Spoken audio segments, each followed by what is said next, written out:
अगर मेफिस्टो तुम्हारे सामने डील लेके आ चुका है मतलब कि तुम ऑलरेडी करप्ट हो चुके हो। और यकीन मानो तुम अब फंसने वाले हो उसके जाल में, क्योंकि वो बंदा किसी को मैनिपुलेशन में इतना महारत मैनिपुलेशन में इतना घुसा देगा कि तुम उसकी बातों पे यकीन करोगे और उसकी जो डील है वो मजबूरन एक्सेप्ट कर लोगे। उसने आज तक जितनी भी डील की वो हर एक डील को उसने एक्सेप्ट करवाया है उसकी मैनिपुलेशन की पावर के बारे में, की पावर की वजह से। इनफैक्ट उसके सामने बड़ा से बड़ा खा भी हार नहीं मान पाया। कोई भी आदमी आ जाए उससे उसने डील एक्सेप्ट करवा ही ली है। इनफैक्ट उसने थैनोस से भी अपनी डील एक्सेप्ट करवाई है। इतना मान के चलो कि वो बंदा हर एक बड़े इवेंट के पीछे अपना हाथ रखता है ताकि बड़े इवेंट हो और उसे पावर मिल सके। मैं ये सारी चीज़ें के बारे में आज की वीडियो में डिटेल में एक्सप्लेन करूंगा। और मेफिस्टो के बारे में जो तुम लोग नहीं जानते और तुम जो जानना चाहते हो वो इस वीडियो में मैं डिस्कस ज़रूर करूंगा। इनफैक्ट तुम ये चीज़ मान सकते हो कि पूरे के पूरे यूनिवर्स में मेफिस्टो जैसा कोई नहीं बंदा है। हाँ, ये हर एक रियलिटी में तुमको मिलेगा, मतलब मल्टीवर्स के हर एक रियलिटी में मिलेगा। और ये बंदा याद रखना कि अपने हर एक काम को अच्छे से सक्सेसफुल करवाया है, वो कुछ भी हो। वो भले ही थैनोस से डील एक्सेप्ट करवानी हो, स्पाइडरमैन की ज़िंदगी में वाट लगवानी हो, अपना फ्यूचर ब्राइट करना हो, या फिर टोनी की बैंड बजानी हो। लेकिन याद रखना मेन ये चीज़ है कि टोनी की उसने बैंड भले ही बजवाई हो लेकिन उससे आज तक वो बंदा डील एक्सेप्ट नहीं करवा पाया है। हाँ, इसके बारे में मैंने डिटेल में वीडियो मेरे सेकंड चैनल पे अपलोड कर दिया है, जाके एक बार चेकआउट कर लेना, तुम्हें ज़्यादा आइडिया लग जाएगा। लेकिन बात आ जाती है हमारे मेफिस्टो कि आखिर ये बंदा है कौन है। इसे काफ़ी लोग साइडन समझते हैं, इविल एंटिटी समझते हैं, और काफ़ी लोग समझते हैं कि यही लूसीफर वगैरह है।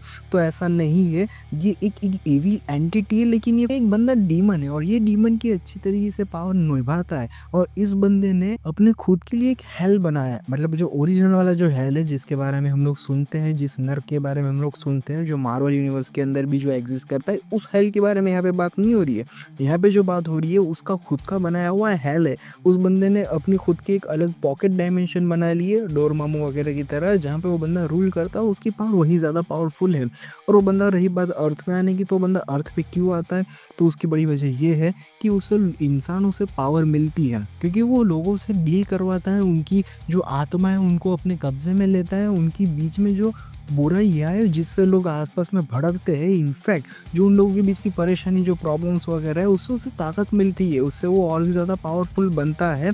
और अगर ये सारी चीज़ें कम होने लगी, अगर दुनिया में अच्छाइयाँ होने लगी, सब मिलजुल के रहने लगे, तो फिर ये बंदे की शक्ति अपने आप घटने लगेगी, जो कि उसे कहीं ना कहीं अंदर से ख़राब बनाती है। और उसे पूरे अर्थ में रूल भी करना है और अपनी पावर बढ़ाना है। तो उसके लिए वो बंदा अपनी सबसे मेन काम करता है, जो कि पूरे मार्वल यूनिवर्स में वो बंदा करता है, और जिसके बारे में हमने ऑलरेडी आयरन हार्ट की सीरीज में देख लिया है कि वो डील करता है, लोगों से डील करता है, उनकी सोल को करप्ट करता है और उनकी सोल को अपने कब्जे में ले लेता है।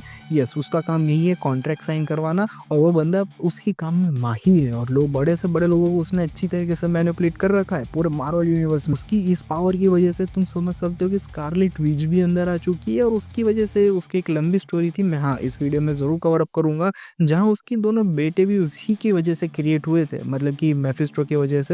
वो बहुत लंबी कॉमिक है, उसमें डॉक्टर डूम और डॉक्टर स्ट्रेंज भी उसकी माँ को बचाने जाते हैं। यस, उसका थोड़ा बहुत मैं झलक इस वीडियो में दे दूंगा ताकि तुम्हें मेफिस्टो के बारे में ज़्यादा क्लियरेशन हो, क्योंकि हमारा मेन मोटिव है मेफिस्टो के बारे में जानना। और बात आती है मेफिस्टो के फर्स्ट अपीयरेंस में, तो 1968 की सिल्वर सर्फर की जो कॉमिक बुक आई थी, जिसे हमारे स्टैनली भैया ने ही लिखा था, और डायरेक्ट मतलब कि जो राइटर थे, जो हमारे स्टैनली भैया थे, और जो स्टोरी को अच्छी तरीके से कॉमिक बुक में फॉर्म अप किया था वो जॉन बुस्कम भैया ने जो इसकी पूरी डायरेक्शन की थी, जिसमें सिल्वर सर्फर को हमारा मेफिस्टो पूरी तरीके से करप्ट कर देता है ताकि उसकी आत्मा से उसे और ज़्यादा पावर मिल सके और वो गैलेक्टस का मुकाबला कर सकते हैं। मैं बता दूं, कॉमिक बुक्स के अंदर और जितनी भी हमें डिटेल मिली है उसके हिसाब से हमारा मेफिस्टो जो है कहीं ना कहीं गैलेक्टस की जितनी पावर रखता है, मतलब उसकी पावर उतने हिसाब से इक्वल है, लेकिन दोनों की कैटेगरी अलग है। पावर के बारे में डिस्कशन में आगे जाके करने वाला हूँ, वो भी एक हमारा मेजर पॉइंट होने वाला है।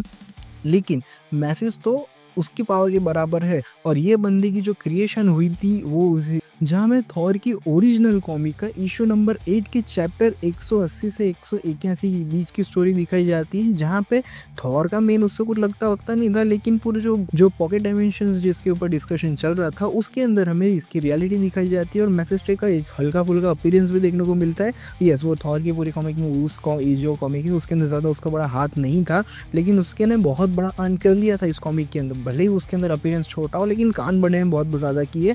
ये उस कांड के बारे में मैं आगे डिस्कस करूंगा, लेकिन उसके अंदर अपीयरेंस के अंदर में बताया गया था कि जब फर्स्ट टाइम पूरा यूनिवर्स डिस्ट्रॉय होकर क्रिएट हुआ था, ये बंदा तब से एग्जिस्ट करता है। मतलब जो क्रिएशन हुई थी, जिस तरीके से गैलेक्टस 5th क्रिएशन का बंदा है और हम इस टाइम पे जो जी रहे हैं, मतलब कि मार्वल यूनिवर्स वो 6 या 8 है, मैं अगर कंफ्यूज हूँ 6 या 8 है, लेकिन वो मैं मेंशन कर दूंगा। तो यस, उस यूनिवर्स में जी रहे हैं, मतलब कि बंदा बहुत ही पुराना है और वो उसी तरीके से क्रिएट हुआ था जिस तरीके से इस तरीके की एंटिटी क्रिएट होती है, और वो अपना उसी टाइम पे एक पॉकेट डायमेंशन बनाता है जिससे उसने हेल किया है। ये ओरिजिनल हेल नहीं है जैसा मैंने स्टार्टिंग में बताया, लेकिन यस, ये वो हेल है जहाँ पे वो अपनी ज़िंदगी जीता है, क्योंकि उसके बाहर उसकी पावर बहुत ज़्यादा कम है और वो अच्छी तरीके से नहीं रह पाएगा, इतना बताया गया है।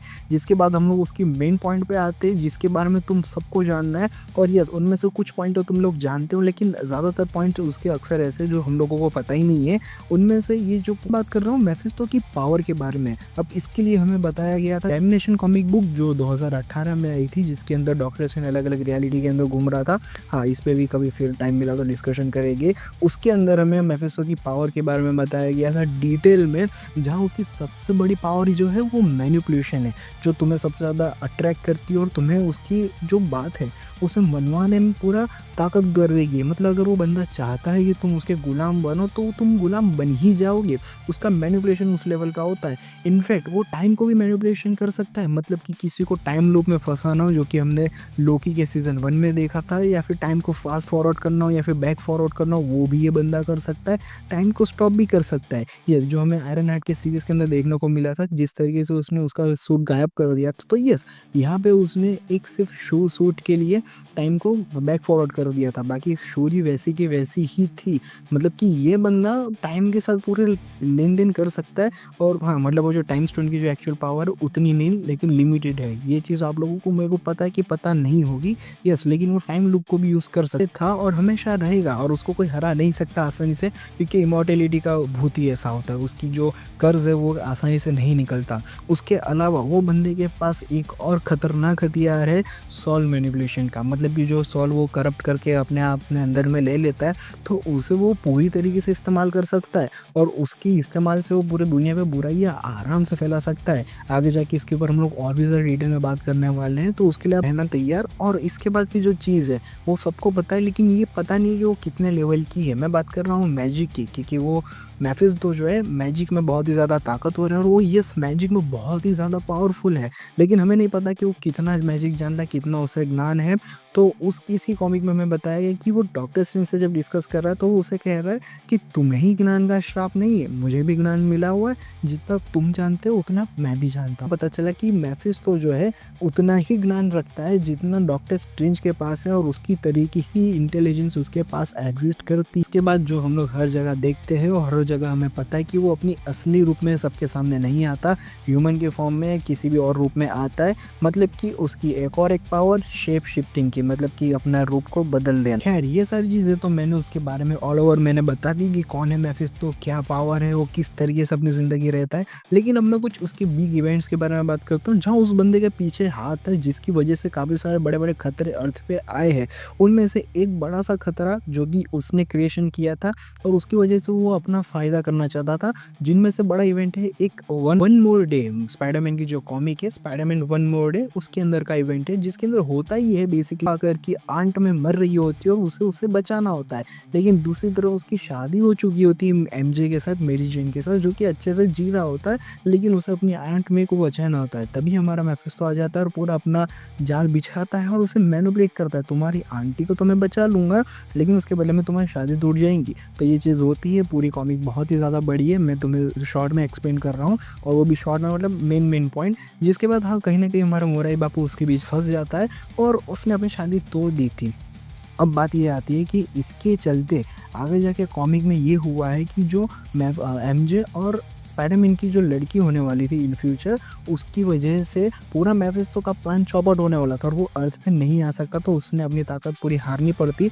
लेकिन उसने यहाँ पे गेम खेला और वन मोर डे के अंदर उसने स्पाइडरमैन को मैनिपुलेट करा और उसकी शादी तोड़ दी, जिसकी वजह से उसका बच्चा नहीं हुआ और आगे जाके वो उस पूरे अर्थ पर रूल किया। लेकिन यस, कॉमिक बुक में ऐसा फिर आगे होता है जिससे सारी चीज़ें फिर से रिपेयर हो रही है, वो तुम कॉमिक एक्सप्लेनेशन में देख लेना। इसके बाद उसने इन्फिनिटी गॉन्टलेट के साथ भी बहुत ही बड़ी छेड़खानी की है, जहाँ पे थैनोस को इन्फिनिटी गॉन्टलेट के पीछे, इन्फिनिटी स्टोन के पीछे भेजने वाला बंदा ही यही था।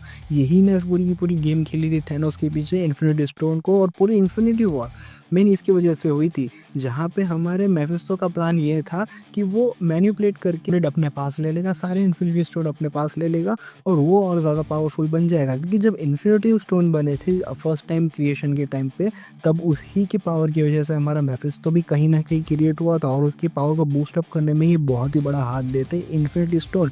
लेकिन क्या वो भी पॉसिबल नहीं हो पाया। लेकिन यस, इस बिग इवेंट के पीछे भी यही बंदा। इसके बाद आप लोगों ने हर जगह सुना है डॉक्टर डूम की माँ को उसने बचा, उसकी डूम की माँ जो है हेल के अंदर थी हमारे मेफिस्टो के पास, और वही सब मैजिक की वजह से उसे सारा कर्स मिला था, जिसे डॉक्टर डूम लेने जाता है, जहाँ पे उसने डॉक्टर स्ट्रेंज की भी मदद ली थी और बहुत बड़े बड़े कांड कर रखे। तो ये उसका भाई एक बड़े इवेंट्स में से एक है और ये चीज़ मेरे हिसाब से आप लोगों ने बहुत जगह सुन रखी होगी, तो इसमें ज़्यादा मैं डिस्कशन नहीं। इसके बाद कॉमिक आती हीरो रिबूट, हीरोज रिबॉर्न की, जिसके अंदर सुपर हीरो को फिर से रिबॉर्न किया जा रहा था, जहाँ पे हमारा मेफिस्टो हमारे एजेंट कोल्सन को मैनिपुलेट कर देता है टेसरेक्ट की मदद से। जितने भी अवेंजर्स एग्जिस्ट करने वाले थे in future, captain America, iron man, Hulk, जितने भी super hero in future Avengers बनते, अवेंजर की टीम बनती, उन सबको ख़त्म कर देता है। ख़त्म मतलब उनको बनने ही नहीं देता है और अवेंजर्स दुनिया में एग्जिस्ट नहीं करती, मतलब पूरा अर्थ का हुलिया बदल जाता है। इस कॉमिक बुक के अंदर पूरा का पूरा कांड इस बंदे ने सिर्फ समझ सकते हो कि हार्डली 5 मिनट में किया और पूरा का पूरा कॉमिक बुक इसी के ऊपर रख दी। जो मैंने डॉक्टर स्ट्रेंज की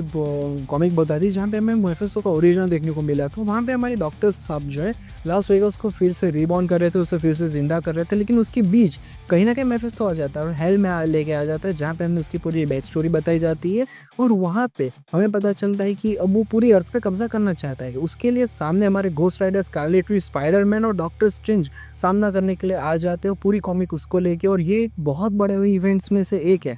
मैं कोशिश करूँगा कि इस कॉमिक बुक को आप लोगों के लिए प्रेजेंट करूँ और आप लोगों के लिए एक्सप्लेन लेके आऊँ, और अगर कमेंट में अच्छा खासा सपोर्ट मिला तो। इसके बाद मैं मेजरली तो ज़्यादा डिस्कस नहीं करना चाहता, लेकिन ये पॉइंट मैंने पर्सनली ऐड किया है। वजह ये है कि मेफिस्टो ने सबसे ज़्यादा किससे ज़्यादा इंटरेक्शन किया है। मैं काफ़ी सारे बड़े बड़े नाम लूँगा, लेकिन एक मैं नाम ले लेता हूँ जो कि बड़ा है लेकिन मेफिस्टो का इंटरेक्शन ज़्यादा नहीं हुआ है, वो है आयरन मैन। आयरन मैन का इंटरेक्शन इस बंदे के साथ हुआ है, लेकिन इस बंदे ने आयरन मैन को कभी मैनिपुलेट कर ही नहीं पाया। इनफैक्ट मैनिपुलेशन तो छोड़ो, उसको भूख के लिए तरसा दिया है, लेकिन बंदे ने उसकी डील एक्सेप्ट ही नहीं की। इतनी खतरनाक पावर है हमारे टोनी स्टार्क की, थोड़ी बड़ाई मारनी पड़ती है बस उसे लिए। बाकी स्पाइडरमैन के साथ हमने पूरी की पूरी कॉमिक बुक्स में देखा कि स्पाइडरमैन से इसका ज़्यादा अट्रैक्शन था। डॉक्टर स्ट्रेंज, डॉक्टर डूम, इन दोनों से भी बहुत ही तगड़ा वाला इसका मतलब कह सकते हैं 36 का आंकड़ा चला है। मतलब कि ये 3 सुपर हीरोज़ और 1 सुपर विलन है, 2 सुपर हीरो 1 सुपर विलन, कि इनका इंटरेक्शन बहुत ही ज़्यादा रहा है हमारे मेफिस्टो के साथ। जिसके बाद घोस्ट राइडर एक उनके पास ऐसा बंदा है जिसको वो खुद क्रिएट कर सकता है, किस में भी डाल सकता है। लेकिन हमारे जॉनी भैया जो उसका मेन स्टोरी लाइन में हमें जॉन भैया घोस्ट राइडर देखने को मिले, उससे ज़्यादा इंटरेक्शन बहुत हुआ है और जाना भी उसी से जाता है, क्योंकि मेफिस्टो ने एक तरीके से उसे डील करके उसे मैनिपुलेट किया था और उसकी पावर को कब्जे में लिया था, जो कि घोस्ट राइडर की मूवी ओरिजिनल में हमें दिखाया भी गया है। उसके बाद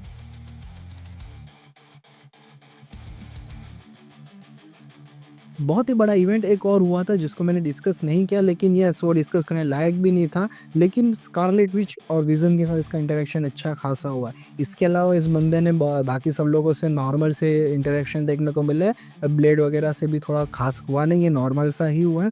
जिसके बाद इस बंदे ने प्लॉट में काफ़ी सारे ट्विस्ट लाए, स्पेशली एक्समैन और फैंटास्टिक फोर की ज़िंदगी में, और हमारे अवेंजर्स को भी काफ़ी बार तोड़ने की कोशिश की, जिससे पूरा अर्थ डिस्ट्रॉय होने की कगार पे आ जाए। और वो समझ रहे हो ना मैंने किस तरीके से पूरी इसकी सारी चीज़ें बताई। तो यस, यही सारी चीज़ें थी मेफिस्टो को लेके, जो कि बड़े-बड़े कांड और बड़े-बड़े हाथों के पीछे ये बंदा है। थैनोस के बाद और डॉक्टर डूम के बाद मेफिस्टो ही एक ऐसा है जो कि एक ऐसी सागा ला सकता है जहाँ पे वो बंदा सबकी वाट लगा दे और सबकी बैंड बजा दे। बस ये इतना खतरनाक बंदा है, और ये विलन नहीं, सुपर विलन से भी बहुत भयंकर है।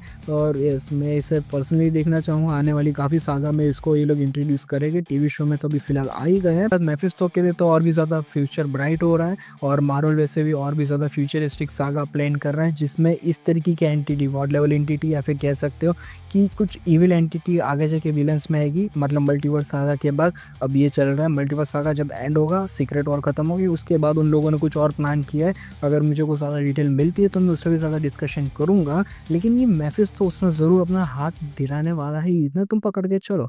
बाकी और ज़्यादा डिटेल के चैनल को सब्सक्राइब करो। मिलते हैं नेक्स्ट वीडियो में, तब तक के लिए बाय।